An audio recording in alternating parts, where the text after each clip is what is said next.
Bonjour à tous et à toutes, j'espère que vous allez bien. Aujourd'hui on s'intéresse à l'opération qui donne la naissance du Deutschmark. Il y a 70 ans exactement, les Américains introduisaient une nouvelle monnaie dans les zones d'occupation alliées en Allemagne. De là découle la création de la Bundesbank, le miracle économique allemand et quelque part l'euro. Vous voulez en savoir plus sur la Deutschmark? Venez avec moi. Tout commence le 20 avril 1948, 25 experts financiers allemands convoqués par le général Lucius Clay, gouverneur militaire de la zone d'occupation américaine, sont embarqués dans un bus pour une destination inconnue et une raison tout aussi secrète.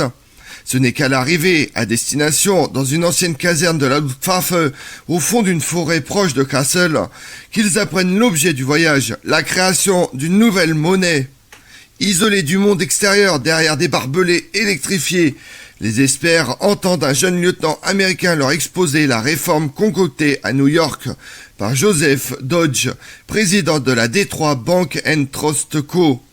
Les experts allemands ne sont en fait là que pour régler les détails pratiques des arbitrages arrêtés par les Américains, qui ont même déjà choisi le nom de Deutschmark et imprimé depuis l'automne 1947 aux États-Unis les nouvelles coupures. Elles ressemblent à des dollars. La première étape de l'opération Bird Dog peut être lancée. 23 000 caisses de nouveaux billets arrivent par bateau, sont transportés par trains spéciaux, camouflés dans les caves de la succursale de l'ancienne Reichsbank à Francfort, avant d'être répartis dans le plus grand secret entre les banques de la Trizone, zone d'occupation américaine, anglaise et française. Le vendredi 18 juin, les Allemands apprennent par la radio que dès le dimanche 20, ils devront échanger leur Reichsmark, la monnaie d'Hitler, contre les Deutschmark. Un échange imposé dans des conditions incroyablement spoliatrices. Chaque habitant reçoit ce jour-là 40 Deutschmark plus 20 autres en août. Les entreprises perçoivent 60 Deutschmark par salarié comme fonds de roulement. Les emprunts publics auxquels les ménages avaient été fortement incités à souscrire par les autorités nazies sont échangés au 10e de leur valeur ou purement et simplement annulés, avec une partie de la dette d'État. Les comptes d'épargne et les dépôts bancaires sont dévalués de 94%, 100 Reichsmark ne donnant droit qu'à 6,5 nouveaux marks. Pour la seconde fois en une génération, après l'hyperinflation de 1923, les épargnants sont ruinés. Ne sauvent leurs économies que ceux qui, le samedi 19 juin, à la lecture des journaux, se sont précipités dans les magasins pour acheter avec leur Reichsmark ce que les commerçants voulurent bien leur céder. L'anecdote de cette ménagère qui achète de la levure pour confectionner plus de 3000 gâteaux est devenue un classique de l'histoire économique. Pour les autres, la conversion monétaire est brutale, notamment pour les retraités. Des scènes tragiques se produisent au guichet des banques et des caisses d'épargne. Il faut être vraiment sans cœur pour ne pas être ému par le chagrin et les pleurs, témoigne alors un banquier. Un autre se rappelle, une veuve de 83 ans a vendu une propriété en 1920, a déposé chez nous le produit de cette vente. Elle a commencé par en perdre les 3/4 en 1923. Les 15 000 Reichsmark restants se trouvent maintenant réduits à 1000 Deutschmark et elle ne peut plus compter sur la charité. En revanche, la réforme monétaire enrichit du même coup les détenteurs de biens réels et de moyens de production.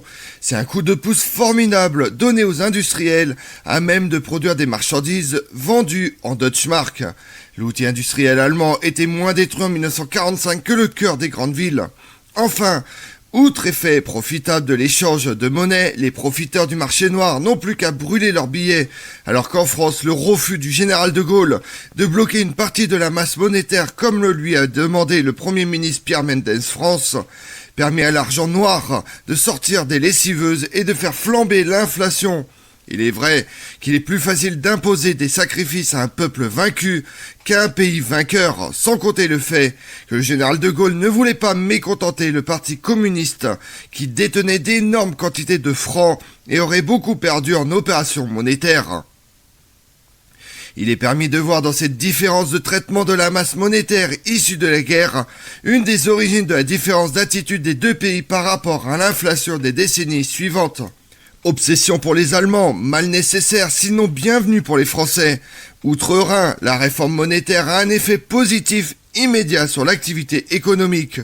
En restituant à la monnaie, devenue rare, sa fonction essentielle, le risque d'un dérapage inflationniste était écarté.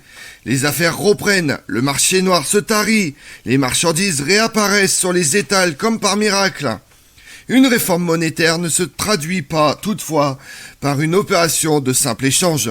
Si celle de 1948 eut des effets aussi durables, c'est qu'elle s'est accompagnée de l'instauration d'un cadre idéologique, l'économie sociale de marché, garantissant le libre jeu de la conjoncture et de la création d'une banque centrale indépendante.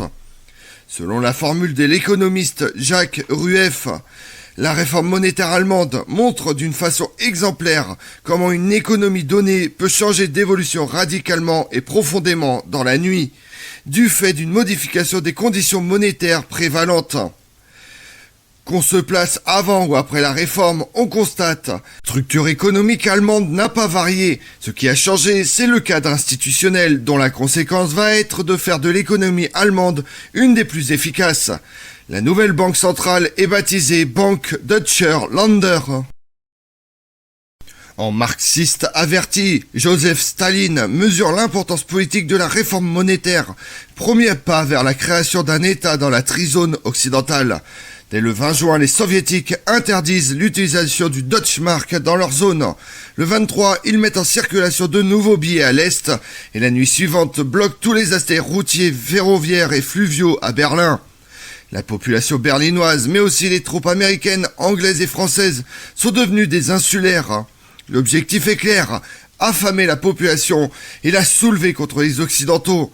Au lieu de se laisser intimider, le général Clay lance l'opération Vitals, gigantesque pont aérien pour ravitailler la ville. Le 26 juin, les 36 premiers vols acheminent 80 tonnes de marchandises. Que vont faire maintenant les soviétiques? Va-t-on vers une escalade militaire? Le monde est au bord de la guerre, nucléaire peut-être. 60 super-forteresses B-29 gagnent la Grande-Bretagne, certaines pouvant transporter des bombes atomiques. Le 13 septembre, le président Truman écrit dans son journal « Sentiment terrible d'être près de la guerre, Berlin est un baril de poudre ». Une armada de 250 avions alimente Berlin via l'aéroport de Tempelhof.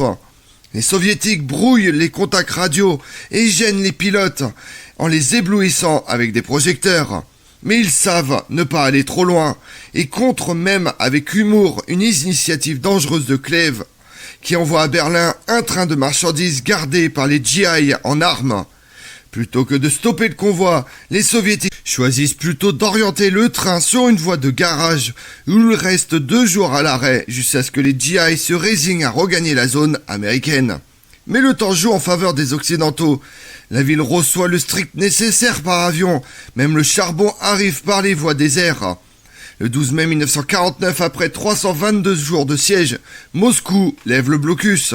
C'est un échec pour Staline, tandis que la crise de Berlin a permis aux Américains de se métamorphoser aux yeux de la population allemande, d'occupants en sauveurs. En plein blocus de l'ancienne capitale, un conseil parlementaire se réunit à Bonn avec la bénédiction des gouverneurs militaires occidentaux et élabore en quelques mois la loi fondamentale, constitution de la RFA, qui deviendra celle de l'Allemagne réunifiée en 1990. Elle est adoptée le 8 mai 1949, promulguée officiellement le 23 après accord des 3 gouverneurs. La République fédérale allemande est née. Créé en 1948, le mark va permettre d'accompagner puis symboliser le miracle économique allemand. Il deviendra une des devises les plus stables au monde quand le franc sera terriblement fondant. On l'a oublié, mais il a succédé à une période où l'instrument monétaire le plus fiable était la cigarette. Au lendemain de l'effondrement du Troisième Reich, la cigarette fournissait une pièce de monnaie à tout point de vue. De toutes les valeurs d'échange, café, bas, cigarettes, ces dernières donnaient le plus de satisfaction. Elles circulaient en cartouches de 10 paquets, contenant chacun 20 cigarettes, parfois elles-mêmes divisées. Avantage supplémentaire en période d'inflation et de reconstruction, c'était une monnaie autodestructrice, puisqu'un quart ou un cinquième était fumé à chaque transaction. Comme on l'a vu, il est plus aisé d'imposer des réformes à un peuple vaincu qu'à un peuple vainqueur ou qui s'estime tel quel. En 1945, le général de Gaulle renonce à mettre en œuvre la réforme monétaire proposée par Pierre Mendès France, avec échange de billets et amputation autoritaire de la masse monétaire.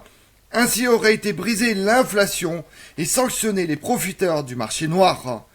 3 ans plus tard, les Américains n'ont pas les mêmes scrupules à l'égard des Allemands.